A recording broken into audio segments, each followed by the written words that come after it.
wolves in sheep's clothing have pulled the wool over our eyes. For almost 500 years, the masses have been thoroughly deceived by a cosmic fairy tale of astronomical proportions.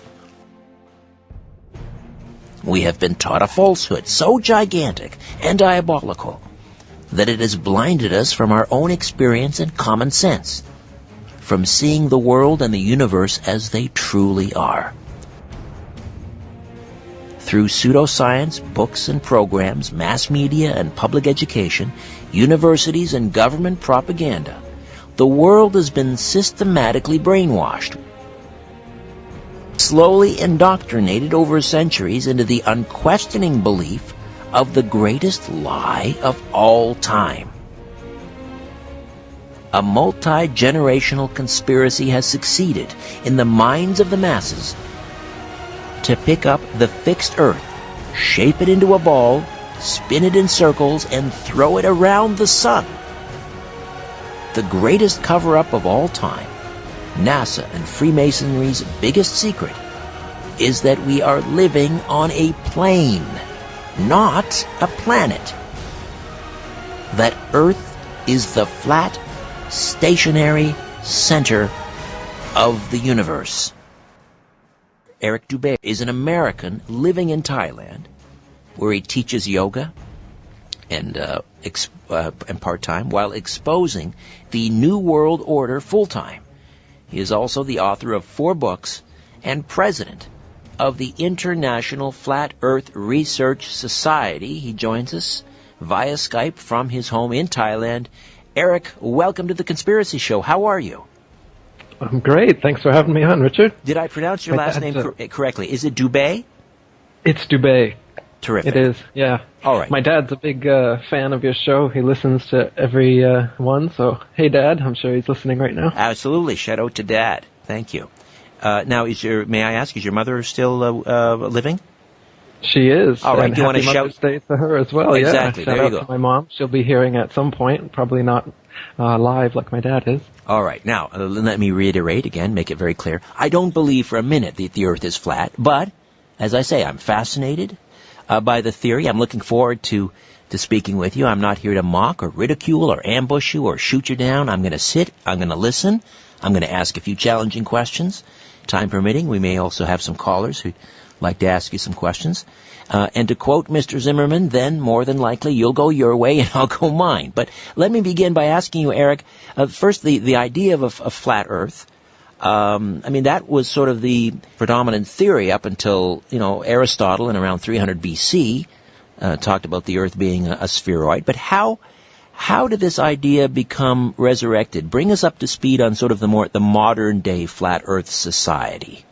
Yeah, throughout history, all around the world, the flat, motionless Earth was a given. It was known until around 500 BC. Pythagoras was the first one to come up with the spinning ball model. And as you mentioned, Aristotle later came up with some more proofs, in quotations, for the spinning ball model. It didn't really pick up speed, though, until around 1500s when Copernicus wrote his book. And then with the Newton and Galileo, it picked up more speed, and now with NASA, you can't find anybody that believes the Earth is flat. Everyone believes that it's a spinning ball. And that word belief is pretty interesting when you look at this, because you say, I believe that we're on a flat Earth, but in fact, I see that I'm on a flat Earth, and I feel that I'm on a motionless Earth, and I see that everything in the sky revolves around me. I also see that the sun and the moon are the same size. But I've been brainwashed to believe something very different from what I see. I've been brainwashed to believe that the completely flat horizon that I always see curves at some point. I've been brainwashed to believe that the motionless Earth that I feel beneath my feet is actually spinning at 1,000 miles per hour. I've also been brainwashed to believe that the stars, sun, and moon that clearly spin overhead are actually, some of them we're spinning around, and there's this big spiral motion of planets and galaxies all spiraling, as NASA has told us. They also tell us that the sun is a big ball of burning light, and it's 400 times further away and 400 times bigger than the moon. yet when I look out in the sky, I can see them to be both the same size. So, in fact, what we believe nowadays is based on something contrary to our common sense and experience, and actually comes from philosophers like Aristotle giving us supposed proofs of a ball Earth, and NASA, Photoshop, CGI divisions giving us fake pictures, making us believe otherwise. But if we were just given to our own devices, everybody would be a flat earther, because that's how it is. It's flat, it's motionless, everything in the sky revolves around us. And that common sense perspective actually has been experimentally proven as well, many, many ways. My book has over 200 proofs. There's a book in the 1800s called 100 Proofs the Earth is Not a Globe. That was based on something called the Bedford Level Experiment. Now, we're coming up on a break. What was that, the Bedford Level Experiment? Do you recall? The Bedford Level Experiment was an experiment by Samuel Rowbotham, who was another flat earth author in the 1800s. And it was basically an experiment to test if the natural physics of water are as they appear to be, that water finds and remains level. And if that's the case, then we couldn't possibly be on a spinning ball Earth, because all the water, the oceans of the Earth would have to be curved. Yet we know that the natural physics of water is to find and remain level. So on the Bedford level there, it's just a really long canal stretch of straight water that you can do different measurements to figure out if there actually is the supposed curvature that they say there is in the Earth. They say the Earth is a 25,000 mile in circumference ball, so using spherical trigonometry, you can figure out the curvature, which figures out to 8 inches per mile when you square the mile. So the first mile is 8 inches, the second is 32 inches, 72 inches, 128 inches, 200 inches. Got it. Let me just jump in here, Eric. We're going to take a time out. We'll come back. Eric Dubay is with us, the director, or the president, rather, of the International Flat Earth Research Society. Yes, it's still out there. And we'll find out why he insists the Earth is in fact flat. Back with more of The Conspiracy Show. Don't you dare go away.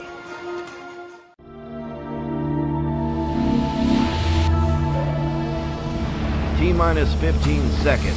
Guidance is internal. Plasma's hot at nitrified. 11, 10, 9. Ignition sequence start. 6, 5, 4, 3, 2, 1, 0. All engines are running. Liftoff. We have liftoff. No, cut. Hey, let's wait until we get into orbit before the ball comes down. Thanks. Not going anywhere for a while? Right away, people. Back to 1. Grab a Snickers. Mission to Mars, scene apple. Take 2. Marker.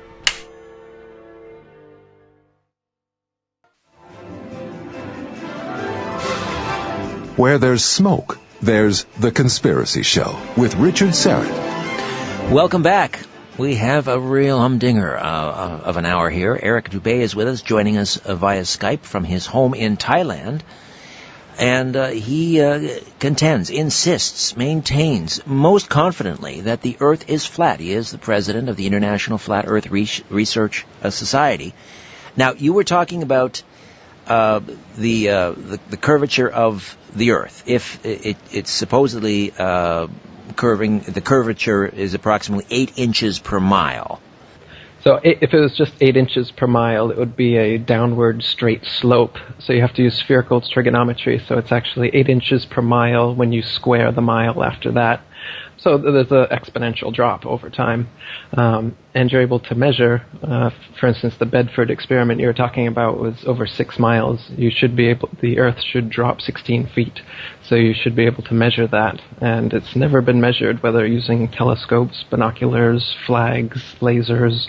They've done many tests over the ages, and there's never been even the slightest bit of curvature, not even a little bit. So even if the Earth was a ball, but they got the figure wrong and the circumference was actually much, much bigger, you'd be able to measure some curvature. But there's never been any curvature measured whatsoever.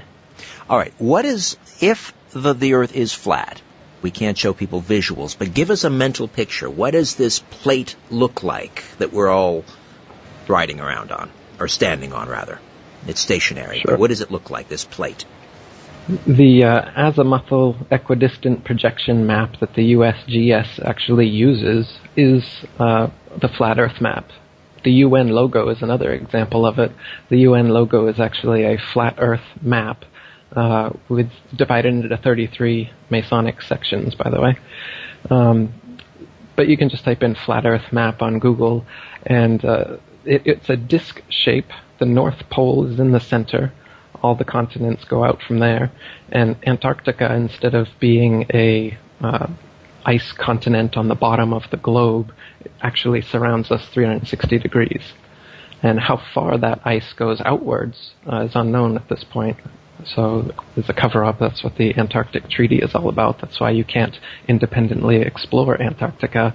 And when people like Jarl Anderhoy try to go down there, they get turned away at gunpoint and put in prison. So there's a big cover-up there in Antarctica as well. I don't know how far the ice goes, whether there's an edge, a barrier, a dome, or infinite plane. But what we do know is that the Earth and the water is completely flat, for as far as we can see and as far as we've measured. And the horizon is completely flat, as far up as we go. All amateur rockets and all amateur balloons sent up over 20 miles, as high as they can go. The horizon is flat all the way around, and it rises to the camera all the way up, rises to the level of the camera.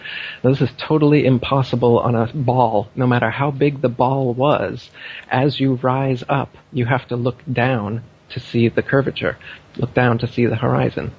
But what actually happens if you go up in a hot air balloon, the horizon rises right on up with you, the whole way up. Just keeps on coming up at eye level, as high as you're going to go. That's just impossible on a ball. If you think about it, if you're on a ball and you were in a hot air balloon or an airplane, you should not be able to see out your window, straight out your window, the horizon. You should have to look down, further and further down, the higher you ascend, to be able to see that horizon. But you'll never look down to the horizon on the Earth. It will always rise up to your level. So that's the horizon proof. There's many other proofs we can get into if you'd like to. Yeah, I don't quite frankly have an answer for that one. I hadn't thought about that, the idea of being in a hot air balloon and having to look down, but being able to look straight ahead and see the horizon. Interesting. However, let me ask you about what has been regarded as one of the strangest objects in the heavens, and that is the moon.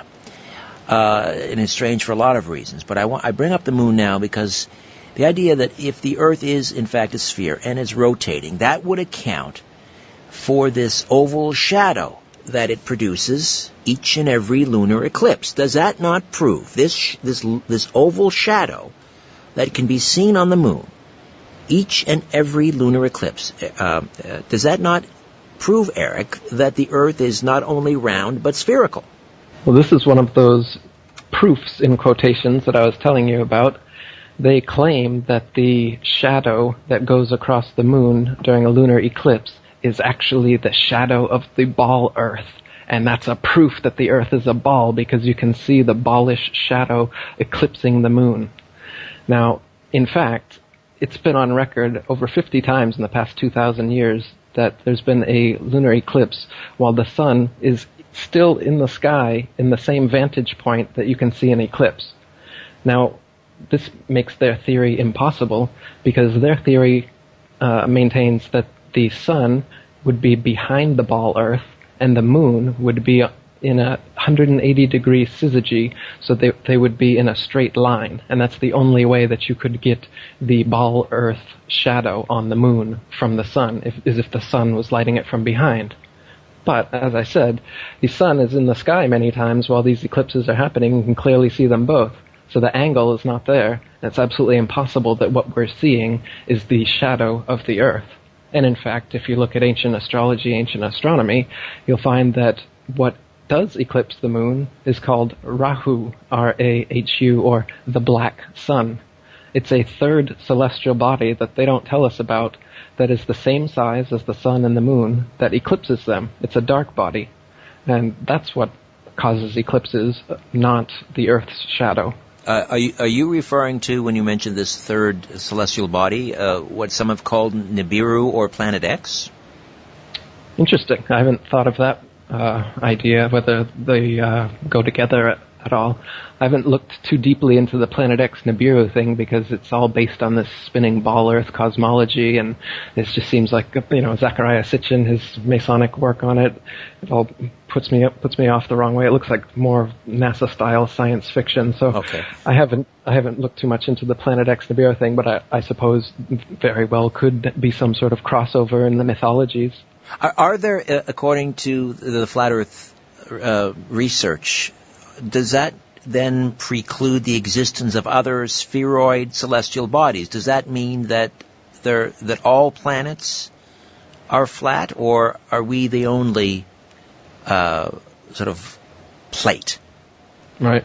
Well, we're a plane, not a planet. So all they did was add a T to the end, and everybody bought it. But in reality, Earth is the only physical plane, and everything above us is just a light. So there is no spherical terra firma ball planets like Mars, Jupiter, and all these things that NASA presents us with. The moon landing was fake, and it's done here on Earth. The Mars footage is fake, and then done here on Earth. All the CGI images you've ever seen of all these planets, you'll notice that there is no actual footage. Type in real planet footage or something along those lines in YouTube, and you'll not find a single real video of a planet. And when you look at planets through amateur telescopes, they just look like flat, circular disks of light, just like stars. And in fact, for thousands of years, they were called stars. They're called the wandering stars, as they differ from the fixed stars in their relative motions only. The fixed stars stay completely fixed together in their constellations day after day, year after year, millennia after millennia, which is another proof that we're not on a spinning ball going all around the galaxy like they tell us, because Polaris, the North Pole star, stays exactly where it is, right above us, and all the other stars rotate in a dome-like planetarium shape eastward in a 24-hour cycle all around us. And the wandering stars, so-called, because they kind of wander their own unique paths, they're still in a general motion. They do a kind of a spirograph pattern around the sun. So, no, the sun, the moon, the stars, and the wandering stars that are now called planets are just lights. And they light up the night sky. They give us calendrical time. They divide not only the night from the day, but the years and the months, etc. The word month comes from moon month, and it's the cycle is the same with the female cycle as well. So there's a lot of parallels between, as above, so below. That's where astrology comes from as well. When you propagate the spinning ball Earth model, then suddenly astrology, which was an ancient science of consciousness known to our ancestors, suddenly becomes like some stupid superstition, because how could the position of the stars over us have any significance? But if we are the only plane in existence, and everything in the heavens truly does revolve around us, then that denotes a special importance to not only Earth, but to humans, the most intelligent of the intelligent designers' designs. If we're just, on the speck of God's fingernail in the corner of the universe, like NASA wants us to believe, then it's a very nihilistic, atheistic kind of view. That part I agree. That part I agree. And I take a lot of flack. We talk a lot about UFOs in this program and extraterrestrials, and I don't subscribe to that theory. I think we are unique in the universe. I think this UFO ET phenomenon that we're talking about, interdimensional entities here. I think we are in a sweet spot in the universe, and I think we are alone. The universe was created for us. However, let me go back to some of these other, you call them proofs, and obviously you've heard all of these before, but I'll throw them out to you, and you can handle them as you will. And that is, of course, the old ships in the horizon argument, that you go down to the beach and you do not see as ships approaching, they don't just appear out of the horizon like they would if the world was in fact flat. They seem to emerge from beneath the sea because they're obviously, they're not emerging from the waves, but they're coming up into the horizon. So does that not I mean, to the to the naked eye, obviously, to me anyway, I look at that and I say, well, obviously, that's because the Earth is round. Well, that's another one of the old proofs. But in fact, it's a proof of the opposite when you do it yourself. Because what happens is if you watch a boat disappearing over the horizon, as you said, the hull is going to disappear before the masthead, and people have been saying for centuries that that's because it's going over the curvature of the ball Earth. But if that was the case, then after it disappeared from sight from going over the curvature of the ball Earth, you would not be able to bring it back into sight by using, say, a zoom camera, a binoculars, or a telescope. But in fact, you can let the boat completely disappear and then train a telescope on it, and you will bring the entirety of the boat, including the hull, back into view, proving that it did not descend over a wall of convex water, and in fact the horizon is the vanishing line of perspective from your point of view, and that's why you can zoom in on it, or if you rise in altitude you can see more, or on a clearer day you can see more, see further. The horizon is not the curvature of the ball Earth, as we've been told. It is simply the vanishing line of perspective, the law of perspective, as any artist would know. It's the same reason, railroad tracks seem to converge on each other off in the distance, this kind of thing. All right. Or in a hallway as well. The ceiling and the floor converge, yeah. All right. Same idea. You mentioned the constellations earlier, and let me just throw this one out again. And just to remind people, Eric Dubay is with us, the president of the International Flat Earth Society, or Flat Earth Research Society, joining us here on The Conspiracy Show from his home in Thailand. And before I get to the next one, and we are approaching another break, and I want to talk about some of these things you've already mentioned, but we'll come back to them. When, for you, did this realization happen? I mean, you grew up, I'm guessing, in a public school system. You had the same sort of, as you call it, propaganda, brainwashing. What was the aha moment for Eric Dubay that the Earth was flat? It took years of researching before I finally said, yep, it's for sure. Because what it's like when you're researching the flat Earth, it's like you've got your hands out, you got the ball Earth in one hand, you got the flat Earth in the other hand, and you think that there's a lot of proof for the ball and not so much proof for the flat Earth. And then you start to look into it, and you find all of these proofs for the flat Earth, and then you find all these debunked supposed proofs for the ball Earth. And then your ball Earth hand just starts getting weighted down with lies, and your flat Earth hand just rises up until you realize that we've been completely lied to, and the Earth is in fact flat.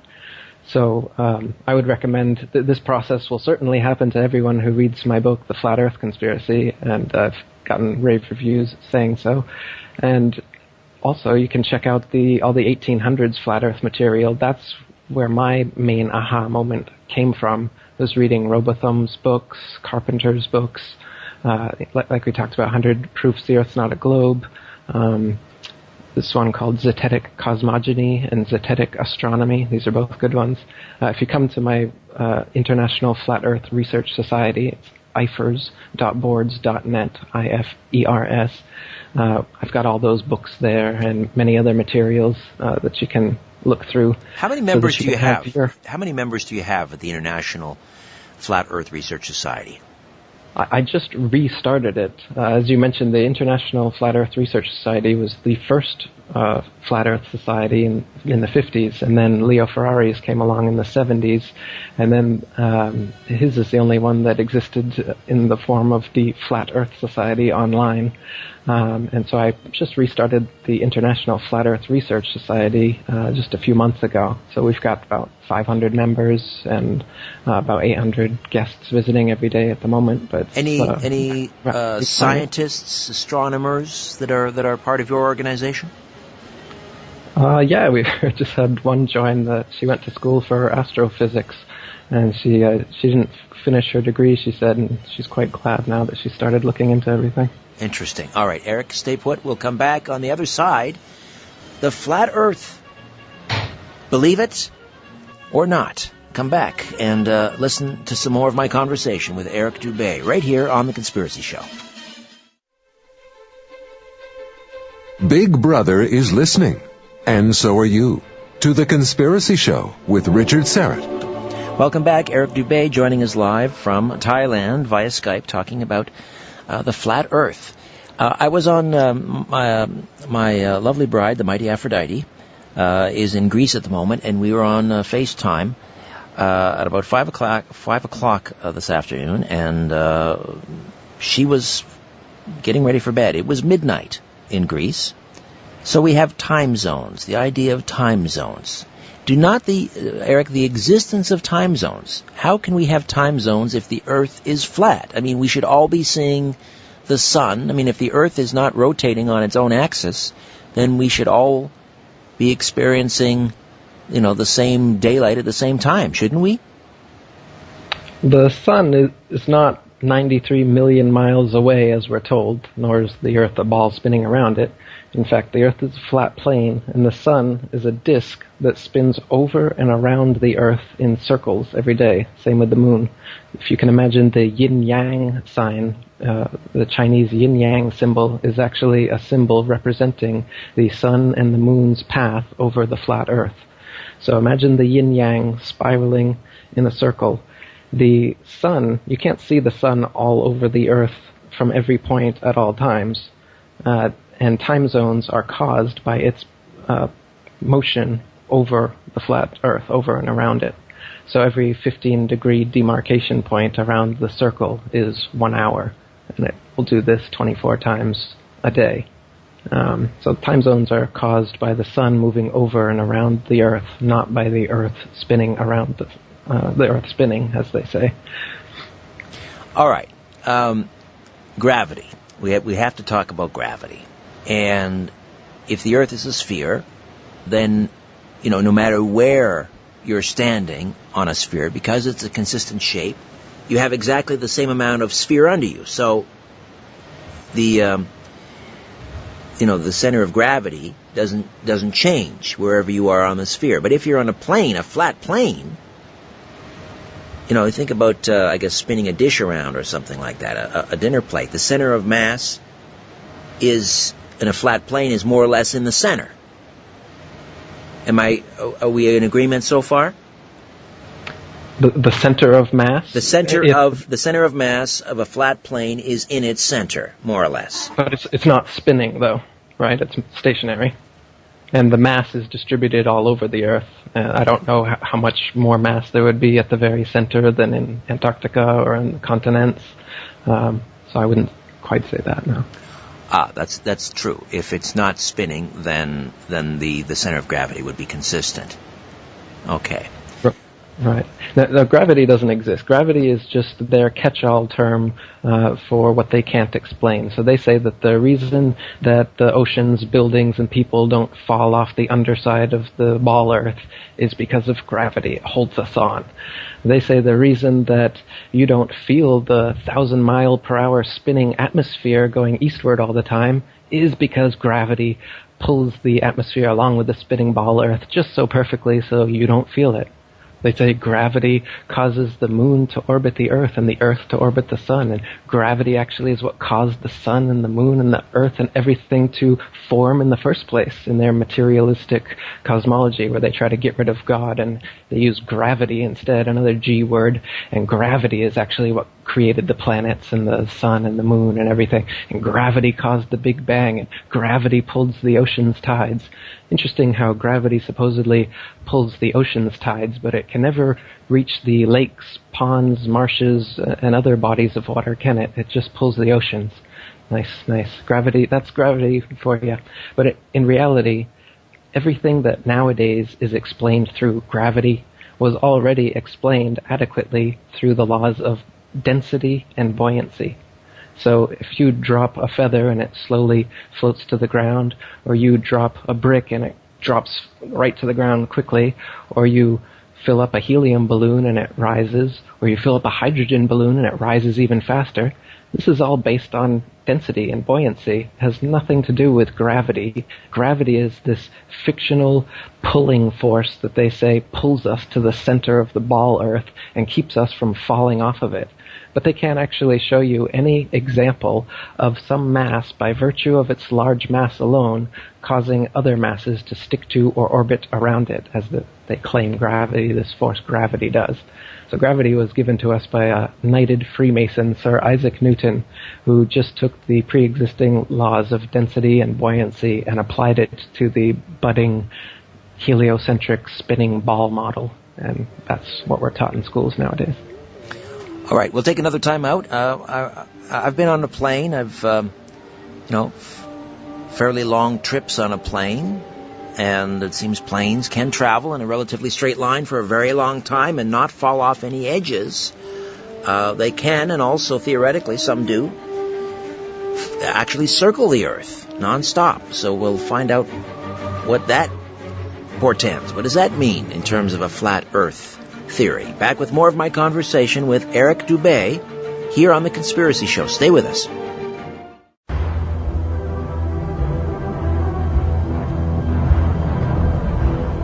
In a democracy, we elect officials so we can sleep at night.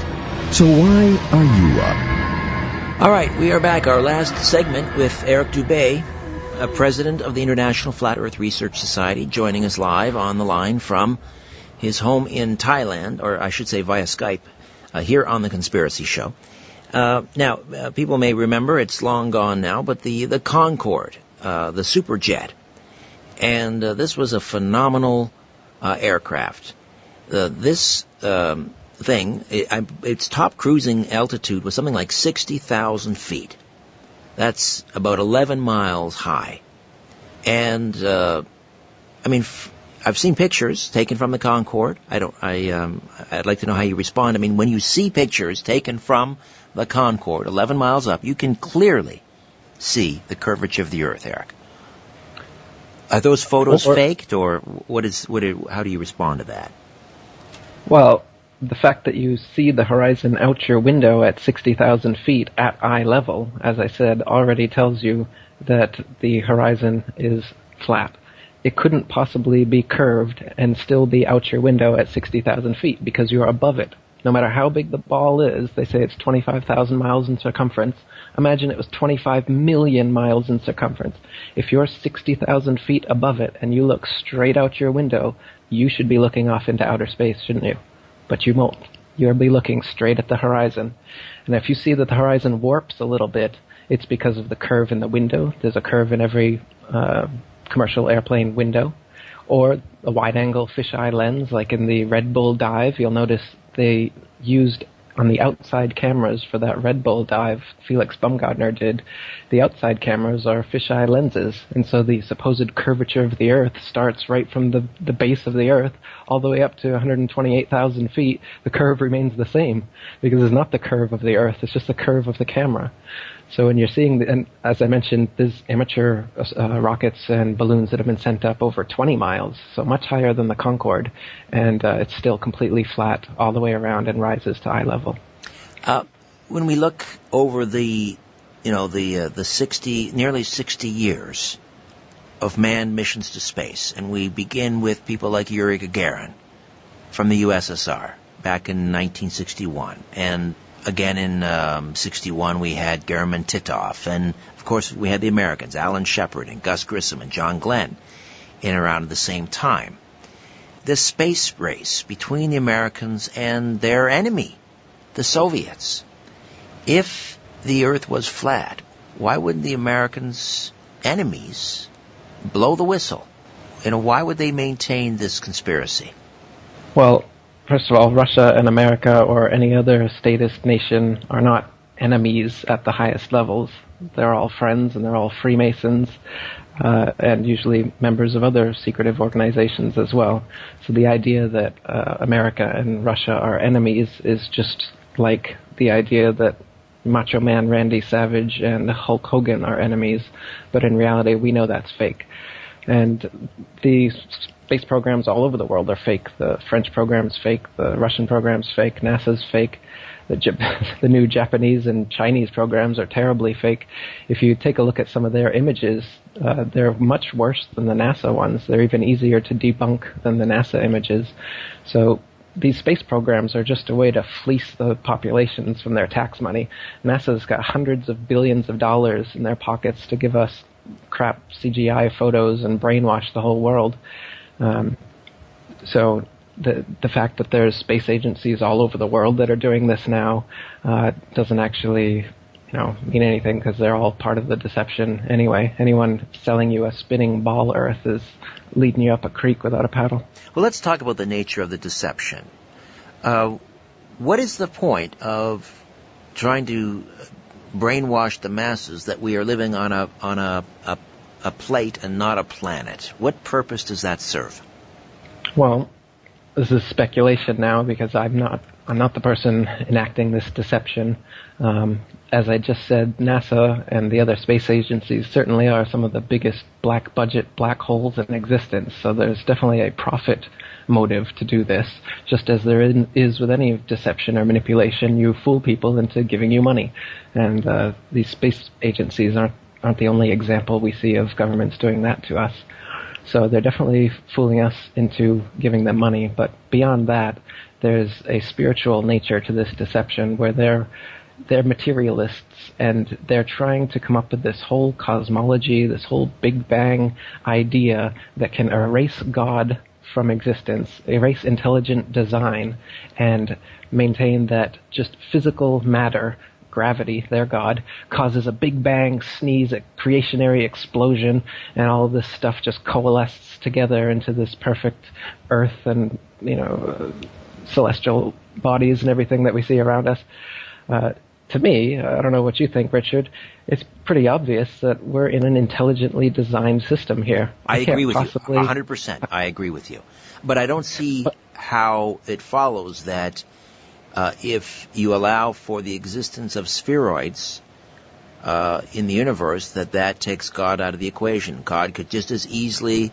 in fact, there was an interesting book written a number of years ago called Who Built the Moon? And I had the co-authors on the program, and they talked about what a remarkable heavenly body the moon is. And the suggestion was that it was built, it was designed, because without it, there would be no...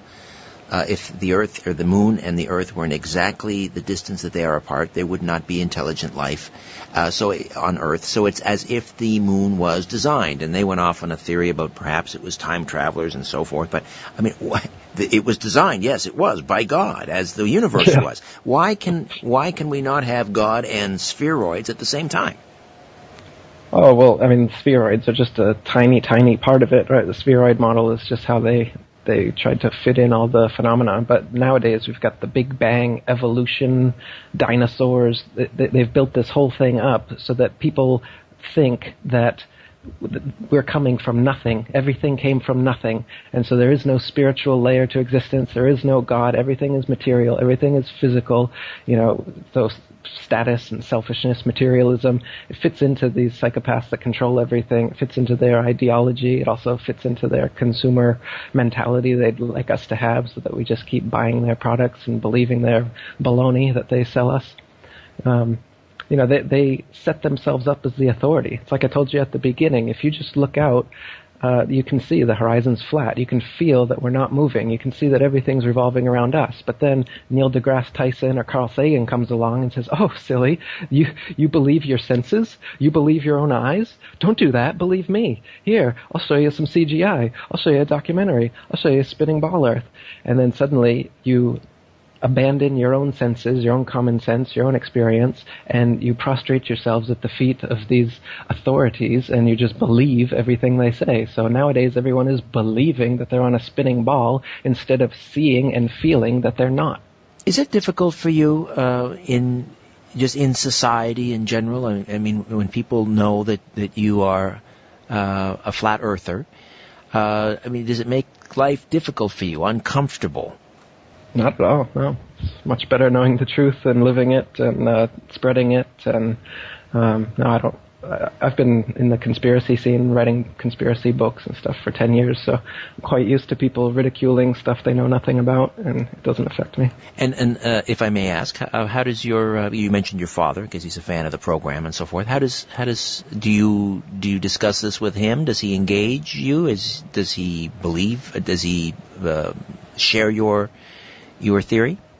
Yeah, he finished reading my book, and he says he's on board now. Really interesting. And so before that, he was not on board, and now you've convinced him.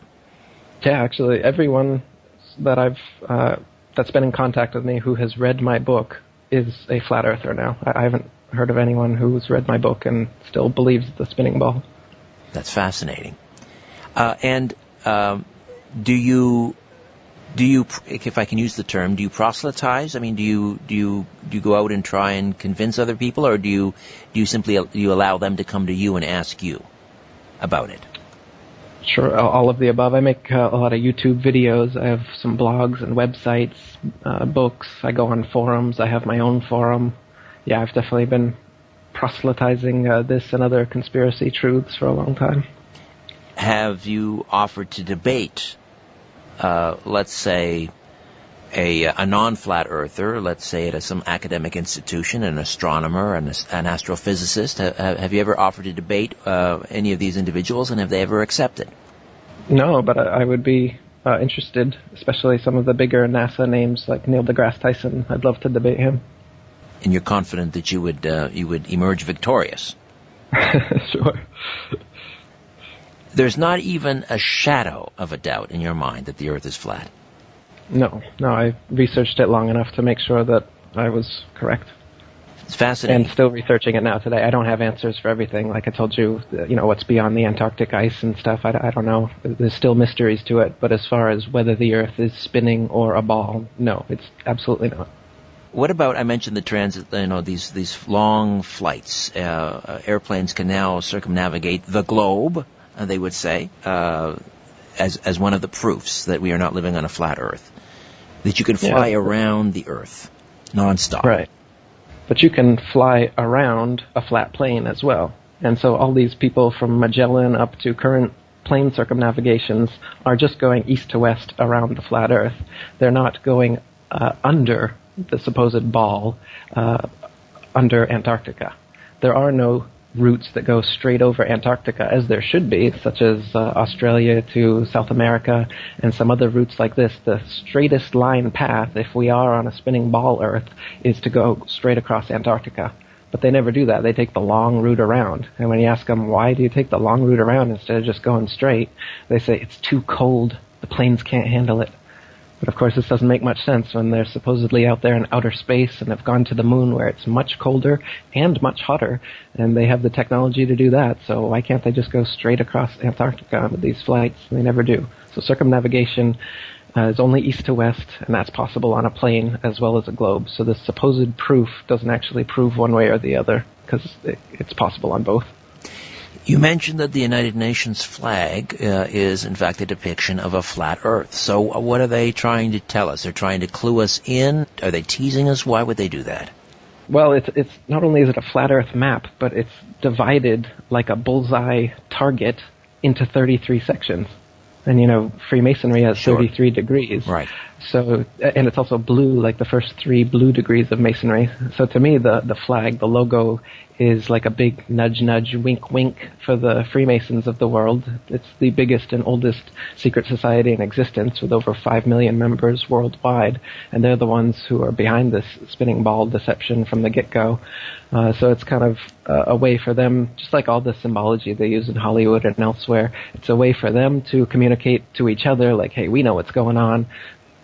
Meanwhile, the sheeple public can look at that and really not even pay attention whatsoever and have no idea what's going on. And it gives you this symbolic control over humanity because you know the symbolism, the right brain kind of information, and everyone else is locked in their left brain prisons where they can't read the symbolism and see what you're talking about. Ancient society, ancient languages were all symbolic. Hieroglyphics, cuneiform. Sure. Mm-hmm. They were all based on symbols, and so the people who were using those languages were much more right-brained.